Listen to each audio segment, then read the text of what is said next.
Hi there, it's Professor Pistone here, and today we're going to talk about the stages of a client interview. Traditionally, there are about 5 stages to a client interview. First is planning, second is introductions.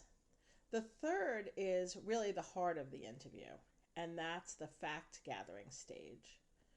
The fourth stage is where you ascertain your client's goals. So you use the facts to ascertain what your client's seeking to achieve.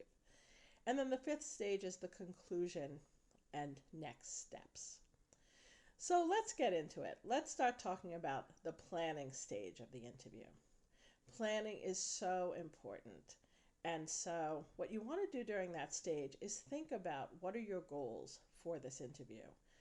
Most of the time, your goals are to gather facts. And the facts that you need to gather are based on the relevant law. So you want to review the relevant law and determine the elements of the claim and what facts you need to establish in order to get your client the relief that she's looking for. So it's really important to think about the questions that you want to ask and to actually write them out, and to write out the whole agenda, to have a written piece of paper in front of you that helps to guide you through the interview. The second thing to think about during the planning stage is the logistics. For example, do you need to hire an interpreter? Do you need to gather documents or forms for your client to sign, such as a retainer letter? Do you have you contacted the client? Does the client know how to get to your offices? Do you have a safe and confidential space in which to interview your client that won't be noisy and that won't be overheard by other people? Those are all part of the logistics that you need to think about. Now, once your interview is planned and your client walks in the office, the first thing you want to do is take time for introductions. It's really important, and I can't stress this enough, how important it is to develop rapport during this early stage of the process. By taking the time when you first meet a client to develop rapport, you'll set up the relationship really strongly, and it will help you down the road to have a relationship where your client trusts you and is willing to talk about sometimes pretty intimate details of their lives. So taking the time to develop rapport and setting a tone for the relationship is really important.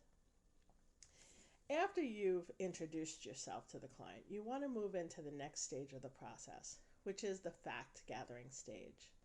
And we start most interviews with open-ended questions. Open-ended questions are questions that ask broad things that allow your client to fill in the details.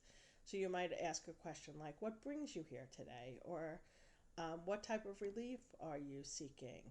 Or why did you leave your home country? Why do you want to stay in the United States? Things that will help you to understand more clearly what's motivating your client, but that also creates a space so that your client can talk about the things that are most important to him or her.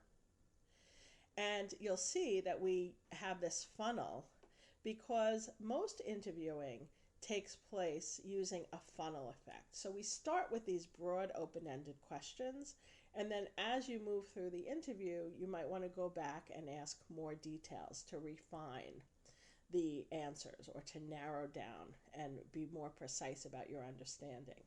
The important thing to think about, however, is when you're asking your open-ended questions,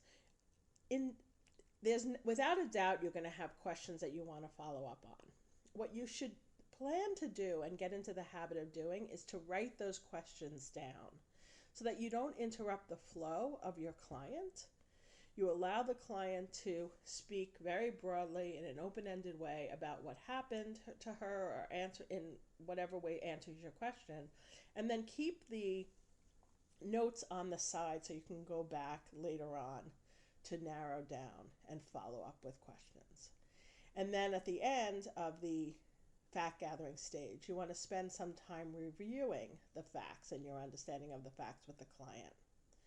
So make sure that you do that, because oftentimes, because of cultural difference, we think we understand something, but it's not until we go back and ask the client again about it and tell her your understanding, that we really get to the core of what the client is trying to tell us. And all of that fact gathering will help you with the next stage of the interview, which is ascertaining your client's goals. So once you've given your client space to talk about what brings her here today, you'll be able to figure out what are her goals. And then that sets you up for your next interview. And in terms of your conclusion and next steps, what you want to do there is talk to the client, of course, about any follow-up that needs to be done, both on your end and on your client's end. Are there any documents that you need her to sign? Has she signed the retainer letter? Think about all the things that you need to make sure you get from your client before you conclude the interview.